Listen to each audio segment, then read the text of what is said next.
Chapter 11. The Duel of Honor.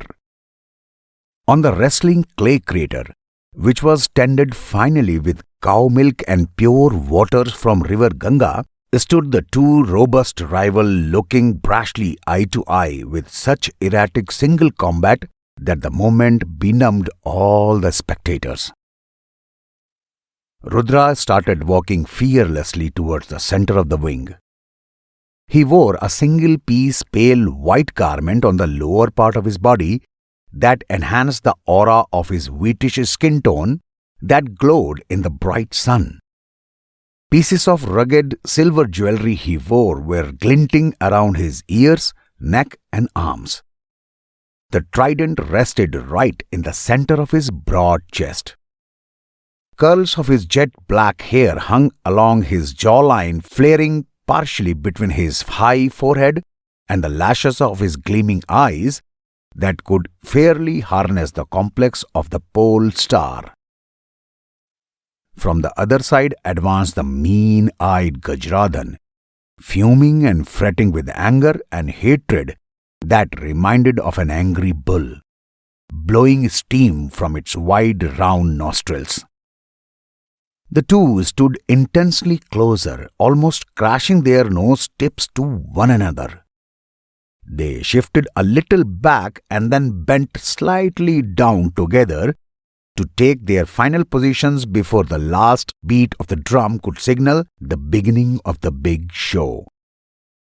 "I can't wait to crush you into pieces," spat Gajradhan. "I will try to spare you some chances," gushed Rudra. Their eyes plunged deep into each other's as they moved, dawdling in few rounds, tracing a clear circular path on the edges they trailed around themselves. The drum finally gave the last louder beat. First, initiated their hands towards each other, fastening strong claws with one another, and then propelled in opposite directions. The fight began, splitting the silence of the benumbed crowd, who cheered from them on the top of their voices. King Vajravir, Ulkasur, Vishnukarma and the chief priest Mahamatya watched the match from mezzanine floor, while Madhavi, Prince Rosan and Queen Balakrishna watched it from an adjacent balcony. As the fight drew nearer, every spectator was silent, as if their minds got paralyzed, except few whose minds were devoured by the luring thoughts of the moment, either praying or cursing. "O Savior of the Saviors, save our dignity. It's in your hands now," prayed Madhavi in her heart. "Be all my strength with this son of great mother. He is fighting unselfishly for others. There lies no personal interest of him, but the interest of his people." Vishnukarma reflected his deepest feelings for Rudra on his mature, elegant face. "I am sure my boy will quash him down in no time, and so will be quashed his confidence, his master's belief, and the arrogance of this fair lady." Ulkasur mused, as he had never had doubted the power of Gajradhan's broad-shouldered muscles. There were now smacks after smacks. The crowd cheered and jeered with every clout and crack. Gajradhan rained blows onto Rudra as if he meant to smash him into the very earth. The Rudra did the same. That was indeed a tough fight between Rudra and Gajradhan. No one was less to be trampled to the ground at first few strokes. Both were at their best fighting skills. But Gajradhan was more restless to end the fight and finish Rudra. He used his immense power to put Rudra on the ground and rolled him under his body, seizing between his feet like crushing a creeping grapevine. Rudra blew up his immense power to escape his unlocking grip and pushed his head down right on the ground. Gajradhan yelped and scrambled backward and forward only to stumble into mud with his petty, absurd attacks. The wild clatter of the crowd had created a steaming havoc. Their speculations failed, and their throbbing, screaming curbed their spirits as if they were diluting into very fight. Gajradhan tried again, but suddenly Rudra's fist was slamming into his face mightier and harder. Blood pooled in his mouth. They stumbled apart for a brief second to catch their breaths before diving back at each other, but now Gajradhan seemed to swing his thumbs only in the air. So far with Rudra, there was blood on his knuckles and a bruise above his right eye, but he still seemed puffed with a great surge of energy. This boy and this devastating haste ruined the core of all the motives, thought Ulkasu to himself. Now, like always, I will have to randomly barge in again in these silly moves to save him from another ludicrous struggle. Ulkasur started rubbing an enormous blue sapphire which he wore on his index finger of his left hand. Needless to say, it was again one of his sly sorcery tricks. He murmured something under his breath while performing this craft. Slowly and steadily, the trick came alive in the form of a mammoth murky monster of dense fog that dribbled towards the wrestling ground. Ulkasur did not stop. It looked as if he was nourishing it with his power. Soon there was a thick layer of haze that surrounded Rudra and blocked his vision to see anything around him. He tried with whole force to swipe it away, but sorely struggled, throwing his arms bluntly in the air. It seemed absolutely impossible to pierce through it.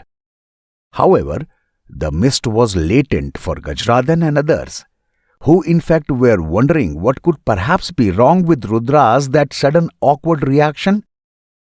The magic trick targeted Rudra and was working only on him.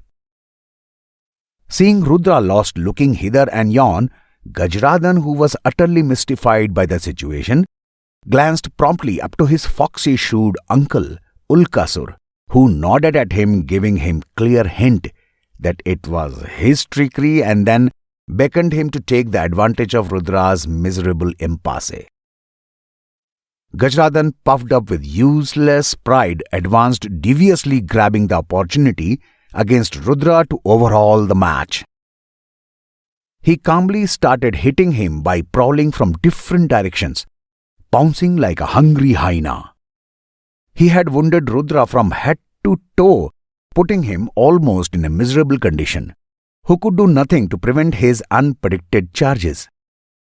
If hatred was visible, the air would have been scarlet. Such was the wickedness of this wicked beast. Unaware of Ulkasur and Gajradhan's vicious devilment, all stood stunned at this riddle. Vishnukarma panicked, feeling helpless to be of any assistance, his hands bound by the rules of the match that no one could interpose the ongoing match, restricted the blood flowing in his palms. Moreover, nobody had assumed the Gajradhan's wicked intention to rather kill Rudra in the name of the match that had to be fought for amusement. Madhavi, bewildered at the very sight, stood from her chair. She looked at Vishnukarma and then at Vajraveer. Both were equally panicked and distressed but helpless at the moment. She cursed herself and her stupid condition for having chosen Rudra for such a destructive match where his life was now at stakes. Her left hand climbed closer to her neck, clinging to her laced gold chain, while her right arm firmly tugged into the side strap of her sari, twisting it tight into unkempt crumples. At this moment, all she could do was to pray. Hence, she softly murmured, "Help him, my lord. Please help him. He should not be paying for my faults and follies. I call upon thee. Please help him." Who else was more impatiently vexed to see Rudra in such queasy torment than Vishnukarma and Madhavi? Who could be more heedful of Madhavi's prayer than any other god? Well, it was obvious to manifest when a sudden mighty gush of air brought a stomp of a storm, producing howling and squealing dints. There was a tension in the sky, like static. It seemed to freeze people like they were fearful of even being shocked. Yes, it was the appearance of Lord Pavan, who eventually showed up to stand by his son in such a crucial need of the hour. Lord Pavan appeared in his airy form, which was obscure to all present there. He waved his right hand, gliding through the air that swiped all the haze away like a strapping sea current washes off the sullied shores. A gentle swirl of energy blew around Rudra's wrapped body that started to absorb it like sipping in the sweet nectar of a heavenly flower. It not only healed every scar of the wound on his body, but also abandoned him with the surge of an overflowing force. He growled deep in his throat in low and powerful sound. An aura surrounded him, growing larger and larger, like a simmer of energy. And then he looked at Gajradhan in a conquering ardor. His blood hummed in his veins as determination and anger took over. He flew about few feet in the air, flexed his wrist with every muscle in his body trembling high, and jumped over Gajradhan to trudge him down on the ground. Clomp of his feet shook the ground on which laid the defeated, wicked and mean Gajradhan unconsciously. The only blow was enough to shatter him down to the ground. His broken body was lying flat on his face that plunged deep into the supple sand, with his eyes half shut, slowly drowning into nothingness. Rudra's astounding victory received a cheering flood, leaving all present there dumbfounded at an uncertain twist of the match. Especially Ulkasur, who was shocked to see an utter failure of not only his nephew, but to great distress, his esoteric black magic. He closed his eyes to cogitate about the power behind Rudra's sudden change into eccentric energy. Just when he weighed more to find, a groveling whisper hummed in his eardrums and rattled deeply. Evil gotten, evil spent. Ulkasur was now anxiously horrified. He could not recognize who this force was, but could clearly follow what it meant. He rushed to his nephew, who had still lain cataleptic. He tried to bring him back to consciousness by sprinkling a few drops of water on his face, continuously calling him by his name. With great effort, Gajradhan opened his eyes. He groaned with severe pain as he rose straight on his lower back.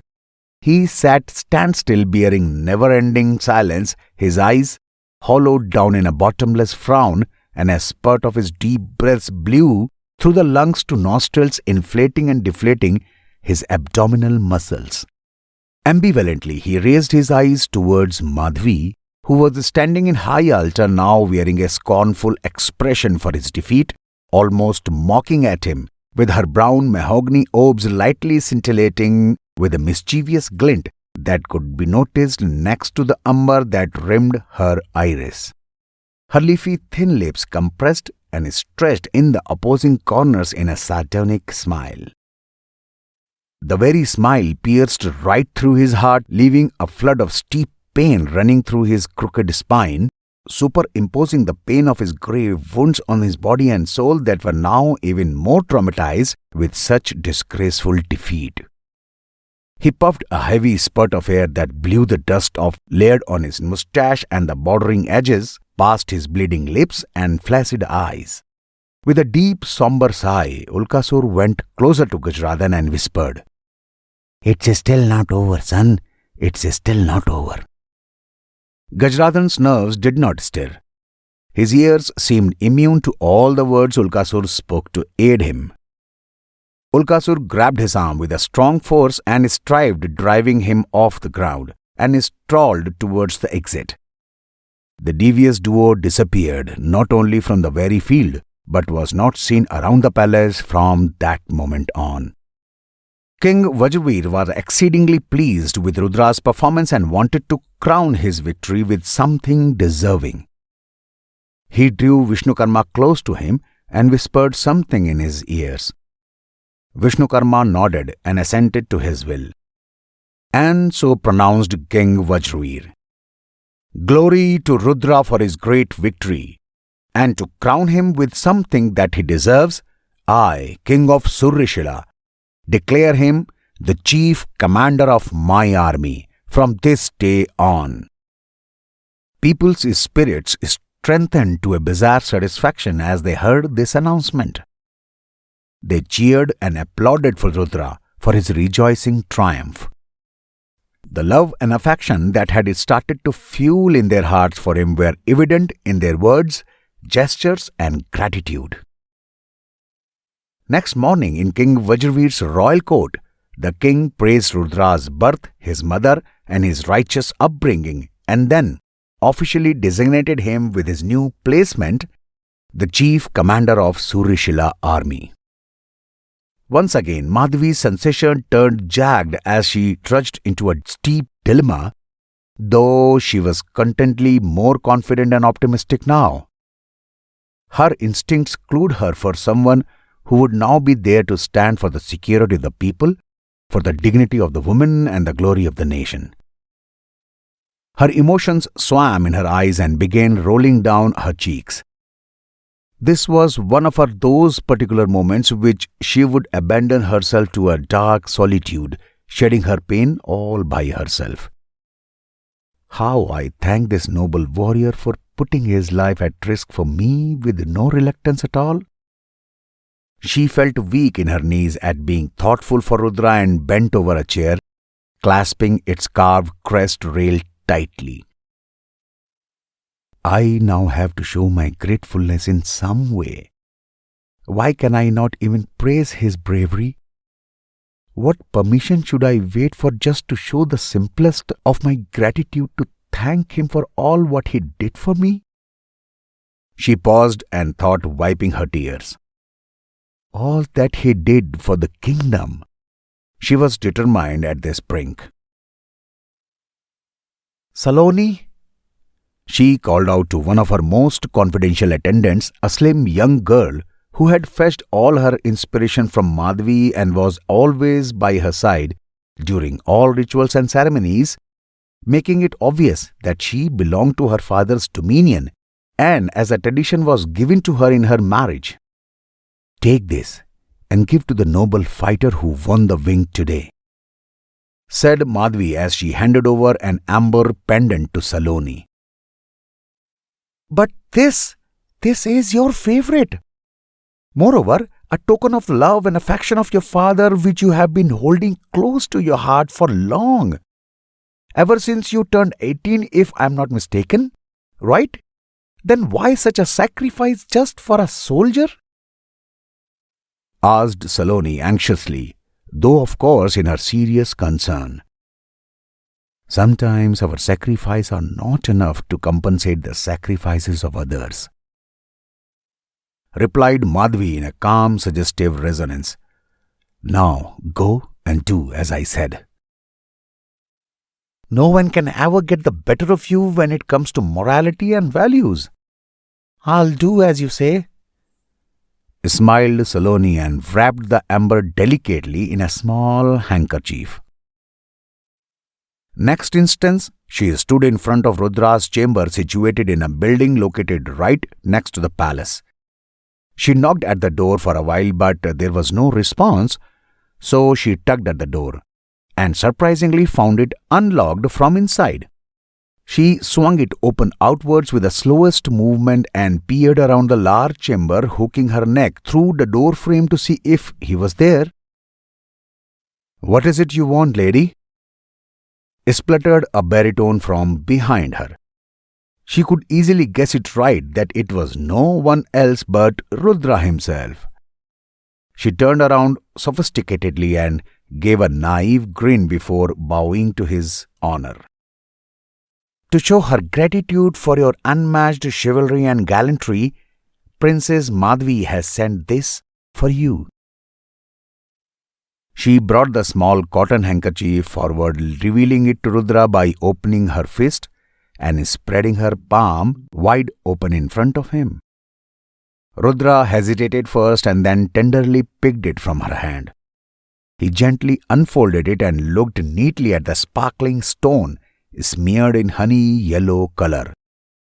Saloni looked at him as if trying to read his mind and oozing reactions for this gesture. Rudra looked back and placed the pendant back on her hand. He smiled and said, "I respect the shown honor, but cannot keep something precious like this, especially when it is something ardently precious for her." Saloni stood flabbergasted at his words.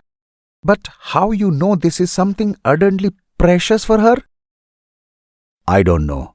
Somehow I can just sense it," Rudra replied.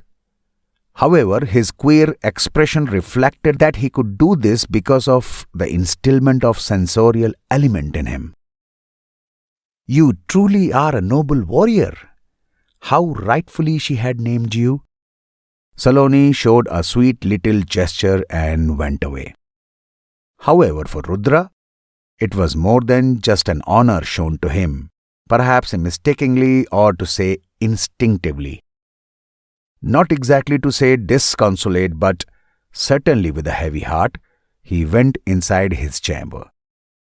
The gesture expressed by Madhavi was unforgettable for him, which further led him to dreaming of her sitting by his side on the regal throne, smiling and gazing eye to eye. However, Rudra woke up to a feeling of an embarrassment for his involuntary thoughts and decided to forget not only about the dream, but his love decisively. Though he feels helpless, freezing his nerves every time he would see her. Madhavi could also sense the feeling of Rudra for her, but remained apathetic. As a matter of fact, deep in her heart, she had also developed her likings for Rudra, but was fully conscious of her responsibilities towards her husband, family, and nation. The power of love bestows responsibilities, but not rights. It brings hope, yet at times the step towards love causes pain, and those towards a life of loneliness are actually comfortable in their familiarity.